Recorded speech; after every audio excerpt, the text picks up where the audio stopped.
Good morning. This is Giovanni Gallucci, joined by Chloe Dawn and Rachel Donovan, and this is the Daily Trend Report. Morning, Gio. Morning. Drove in with the windows down before the heat came up. Marfa, in August, you take the cool while it's there. You would. Today we've got social, we've got clean label food and beverage, and we close on content. Rachel, kick us off. So the thing 3 of the report circled this week isn't a post that blew up. It's a schedule. Kendall flagged Aeropostale shipping a second season of a creator show. 6 episodes, 3 to 4 minutes each, a new one every Thursday. A release calendar, not a campaign flight. Right. Deja Clark plays an intern at a fashion brand. And here's the part I keep chewing on, Gio. They cast her actual parents in it. 3.5 million views on the first 2 episodes alone. The parents are the tell. The second you put the real family in the frame, the sponsored smell goes away. And Eddie had the number underneath it. 50,000 new followers Aeropostale credits straight to the series, and they paid to push it at people who didn't follow them yet. That's an acquisition play dressed up as a show. Okay, but a small brand here's 6-episode series, and here's a budget they'll never have. Then they took the wrong lesson home. The budget isn't the point. The character is the point. Nobody came back on Thursday for Aeropostale. They came back for a person playing a part they wanted more of. They shot it horizontal too, long form, right on TikTok, which everybody says you can't do. And it worked anyway, because the runtime was interesting, and the person was interesting. The format police lost that one. And the paid piece is smaller than people assume. The episodes run organic. They put a little money behind them to reach past their own followers, and that's the acquisition part. Which is the affordable version of this. You don't need a media budget to make the show.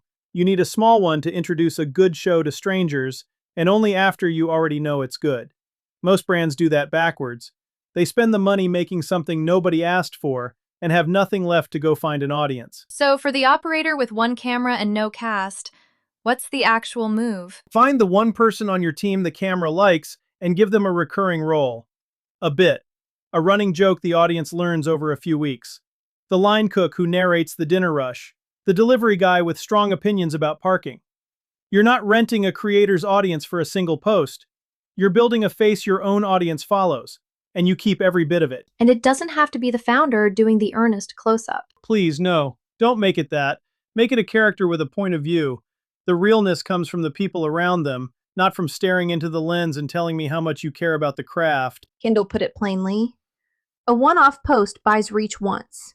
A character teaches the audience to come back, and coming back is the only thing that compounds on a platform you don't own. Rent the audience if you've to.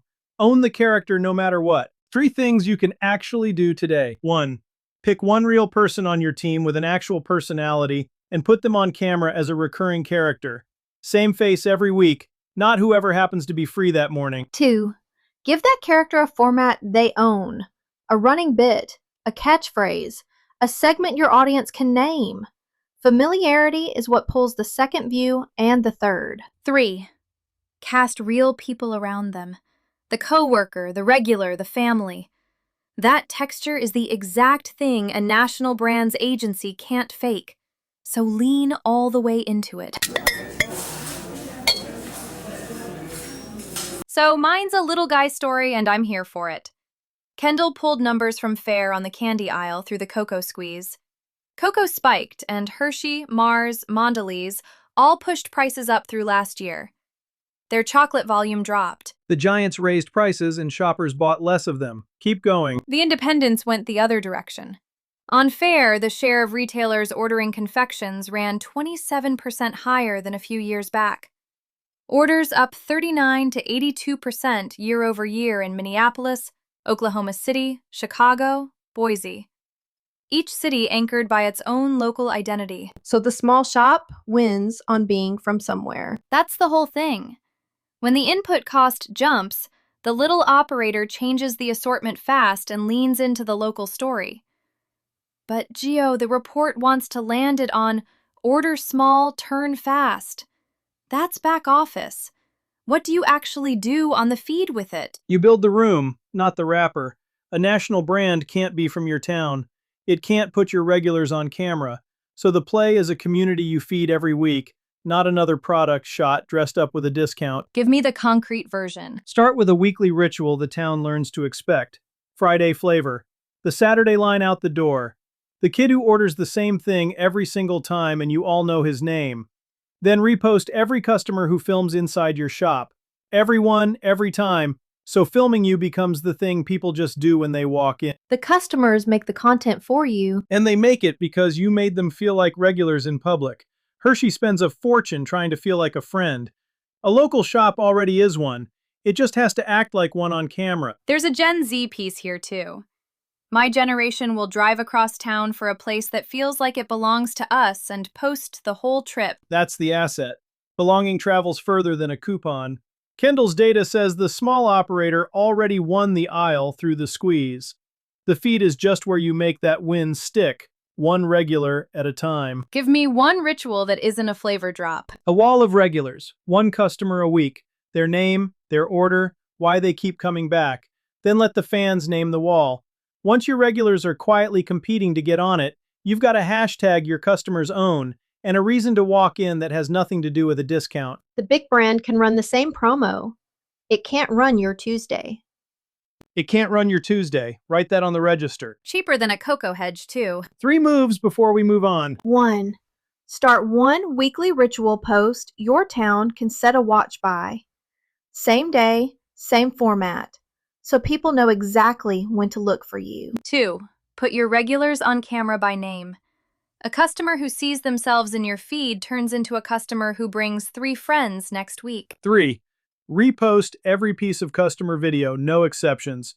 You're training the whole town that visiting you means filming you, and that loop is the one thing a national brand can never run. Last stretch, and this one's from what brands actually shipped this week.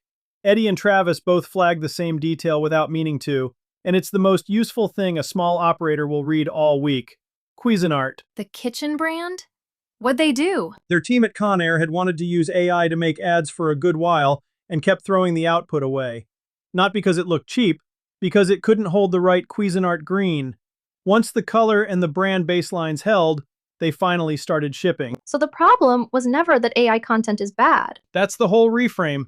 Everybody says their AI creative looks off and shrugs like it's a mood. It's not a mood. It's a specific nameable thing the model missed. Your green, your logo proportions, the way your product actually sits in a hand. Name the standard, and you know the exact moment the tool is ready. And the same week there was a platform move on this, right? Travis caught it. TikTok raised the number of reference images you can feed its creative tool from 9 to 50. The whole industry is converging on the same answer, and it isn't better prompts, it's more references. Meanwhile, people are out there writing longer and longer prompts. And getting nowhere because you can't describe your brand into a machine, you have to show it.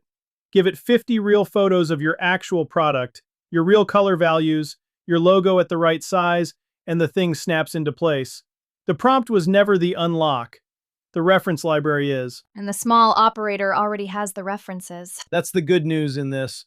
You've got 300 real photos of your product sitting on your phone right now. The national brand has to commission a shoot and route it through legal. You just point the tool at what you already made. 50 honest photos of the real thing beats a paragraph describing it every single time. The disadvantage flips again. It keeps flipping their way this week if they'll notice. Quick flip side because there was a flop worth naming. BMW. They ran a Spider-Man takeover on the car's own dashboard screen, full screen at ignition. Nobody asked. Owners revolted across every forum. Every mention it earned was anger at BMW, not love for the movie. They own the screen, but they don't own the mood you're in when you start the car. That's exactly it. Owning a surface and being welcome on it are two different animals. So do the boring, winning thing. Build your reference kit. Don't hijack somebody's dashboard. Here's what to actually do with all of that. 1. Before you touch a prompt, write down the 3 brand standards your AI output keeps missing. Your exact color, your logo proportions, how the product sits. That list is the whole job. 2. Build a reference folder of 50 real shots of your product and your brand, and feed that in instead of writing a longer description the machine can't act on anyway. 3. Once the baseline holds, use that same kit to spin out 10 variations of a post instead of one, and let the volume do your testing. The reference kit is what keeps all 10 looking unmistakably like you. That's the report for today. If you're a food or beverage brand relaunching a channel that's gone quiet, a great product, and an Instagram nobody answers, that's the work I do. I build the brand voice and the content strategy that make the feed sound like a person again. The same thing I did running organic social for brands like Buddha's Brew Kombucha. Bring me the dead channel. Find me at gallucci.net or DM at gallucci.net on Instagram or LinkedIn. Talk tomorrow.